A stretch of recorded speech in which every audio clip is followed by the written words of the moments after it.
What if the most life-altering moment of your life lasted less than 60 seconds? No warning sirens, no dramatic build-up, just an argument on a quiet street, a van door sliding shut, and a decision that would change everything. This isn't a Hollywood thriller or some dodgy late-night drama. This happened in broad daylight in a peaceful UK village where nothing that deep was supposed to go down. And by the time anyone realized something was seriously wrong, it was already too late. If you're into real cases broken down with clarity, context, and zero fluff, hit that subscribe button now, because stories like this deserve to be understood, not just watched. In September 2020, in Rothley, Leicestershire, the kind of place where neighbors know each other and the streets usually feel safe, 19-year-old Angel Lynn became the center of a case that would shake not just her family, but the entire community. On the surface, it started like something we've all seen before, an argument between exes, tension, raised voices, emotional heat. Nothing that screams headline news, right? But here's where things took a sharp left turn. Angel's ex-boyfriend, Chay Bowskill, showed up that day. Whatever was said between them escalated fast. Witnesses would later describe the situation as tense, proper uncomfortable. CCTV cameras captured the moment Angel was forced into a van. Not persuaded, not calmly stepping inside, forced. That distinction, it matters. Now think about this for a second. How many times do we see CCTV clips online and scroll past them like it's just another viral post? But behind that grainy footage was a real young woman whose life was about to flip upside down. The van wasn't empty, it was being driven by Rocco Sansome, an associate. Within moments, the vehicle pulled away from the residential street and merged onto the A6. For those unfamiliar, that's not some slow back road, that's a proper main road where traffic moves at pace. Reports later indicated the van was traveling at around 60 miles per hour. That's roughly 96 kilometers per hour for our Aussie mates watching.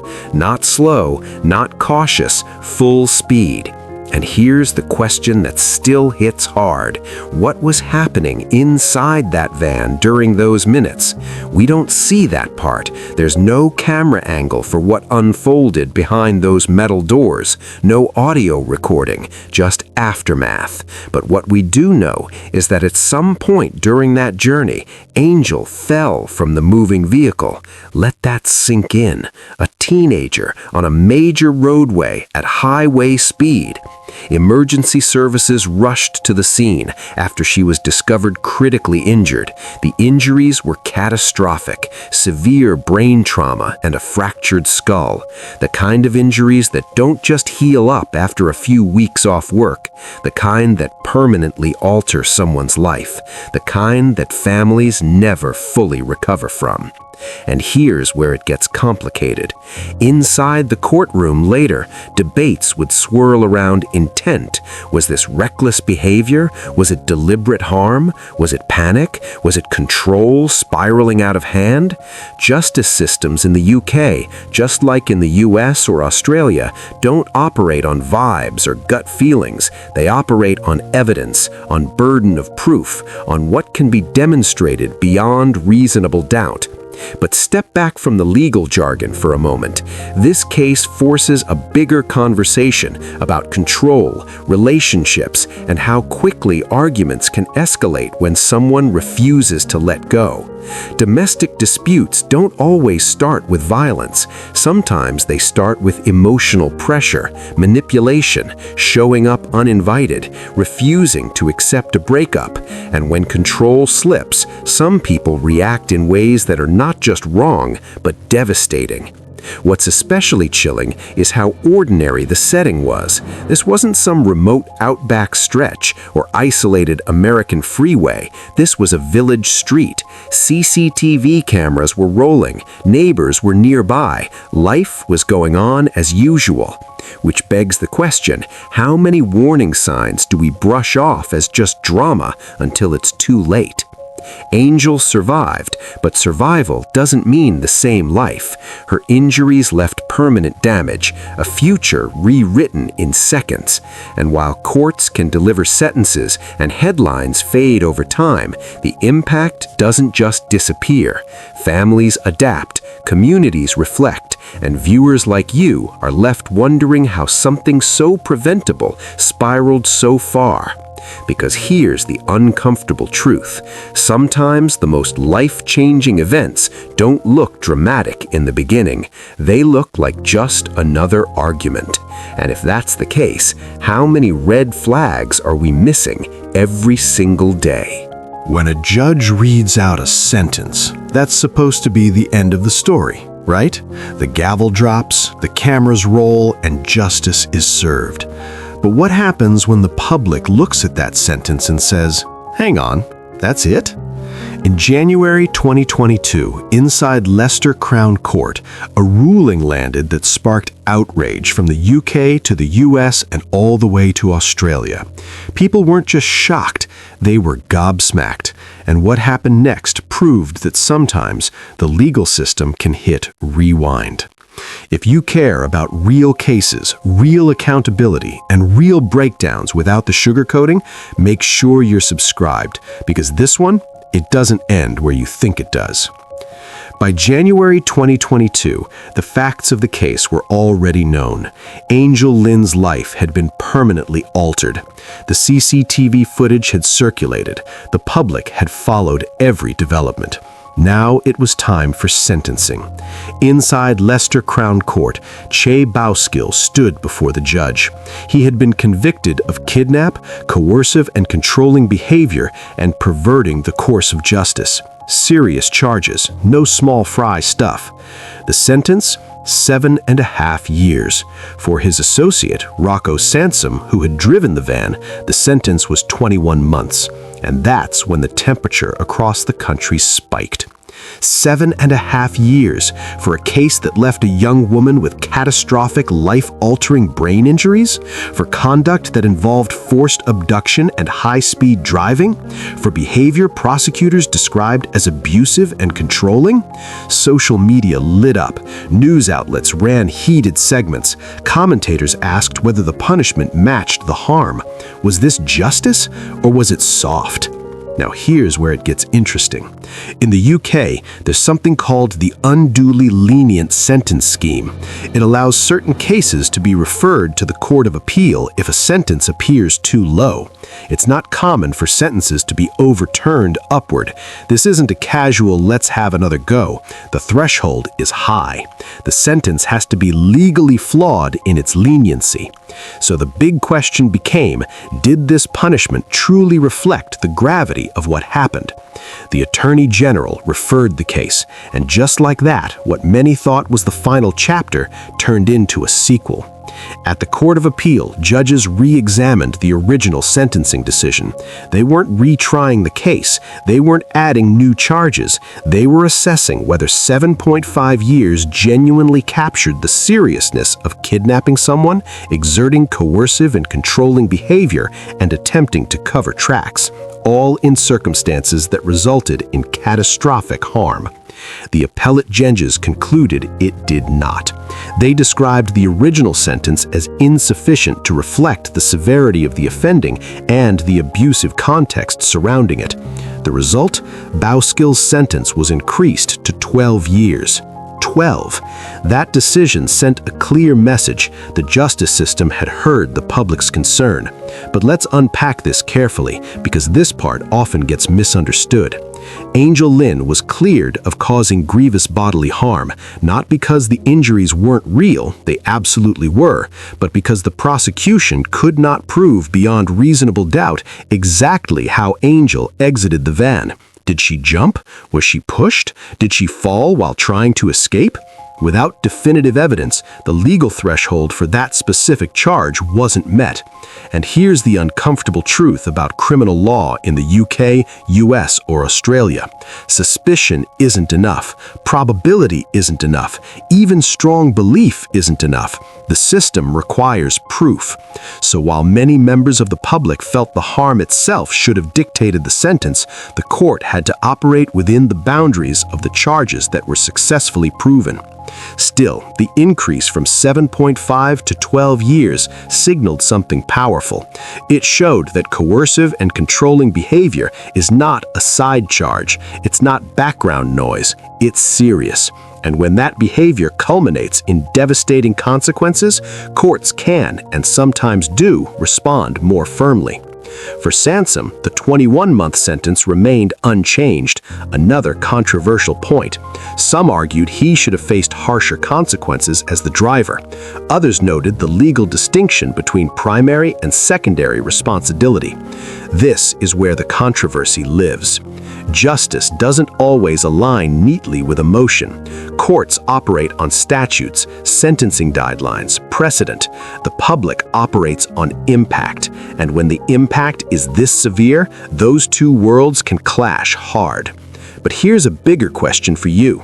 Should sentences reflect only what can be legally proven, or the broader harm that unfolds? The Court of Appeal's intervention was rare, it was significant, and it reminded the public that while the legal system can appear rigid, it isn't completely static. It can correct itself, sometimes. Yet even with 12 years imposed, many still ask, does any number truly account for a life permanently changed? And maybe that's the real controversy, not just the years on paper, but whether any sentence can ever balance the scale when consequences are irreversible. Imagine being told your daughter will never wake up properly, never speak, never stand, never live anything close to the life she once had. Doctors can be brutally honest because they have to be. But sometimes, every now and then, a patient turns around and says, "Watch me." And that's exactly the part of this story that hits different. Before we go further, if you follow real-life cases not just for the headlines, but for the human strength behind them, make sure you're subscribed. Because this chapter, it's not about crime, it's about resilience. When Angel Lynn was rushed to hospital with catastrophic brain injuries, medical professionals prepared her family for the worst. Severe traumatic brain injuries don't come with easy recovery timelines. There's no quick fix. No, she'll be back to normal in a few months. The early warnings were stark. She would likely never fully recover. She would require 24-hour care. She might never communicate in a meaningful way again. For any family, that kind of prognosis is devastating. It's the kind of news that knocks the wind out of you. You're not just grieving what happened, you're grieving the future that was supposed to be. But here's where this story shifts. Against those early expectations, Angel began showing signs of progress. Not overnight, not in some dramatic movie-style miracle moment. Slowly, painfully slowly. The kind of progress that only people inside rehab wards truly understand. She started regaining small movements, then more controlled movement. With assistance, she was able to stand. Think about that for a second. Standing, something most of us do without thinking. For Angel, that milestone represented thousands of hours of therapy, grit, and determination. Then came something even more powerful. Using specialized communication equipment, assistive technology designed for people with severe neurological injuries, Angel began finding ways to express herself. Eye-tracking devices, controlled responses, structured therapy. It wasn't casual conversation down the pub or quick banter like you'd hear in New York, London, or Sydney, but it was communication. It was connection. And then came the word that hit everyone straight in the chest. Mum. Her first spoken word after everything she had endured was mum. If that doesn't stop you in your tracks, nothing will. Now here's the reality check. Angel still requires 24-hour care. Recovery doesn't mean reversal. The brain doesn't simply reset. She needs constant medical supervision, ongoing therapy, and specialized support. This isn't a short-term situation. This is lifelong adaptation. Which brings us to another powerful layer of this story, her family. Determined to bring Angel home permanently, her family launched fundraising efforts to adapt their house in Loughborough into a space capable of supporting her medical needs. We're talking structural modifications, therapy space, accessibility adjustments, medical equipment installations, not cheap DIY upgrades, proper, serious renovation work. The goal? Over £175,000. And here's where community stepped up. Through public support, donations, and sheer goodwill, they reached that target. Strangers contributed, locals rallied, people from across the UK and even internationally chipped in.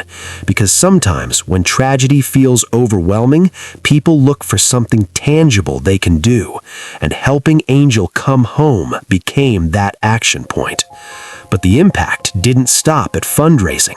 Angel's story gained national attention, including a Channel 4 documentary that focused not just on the incident itself, but on coercive control, a form of abuse that often flies under the radar.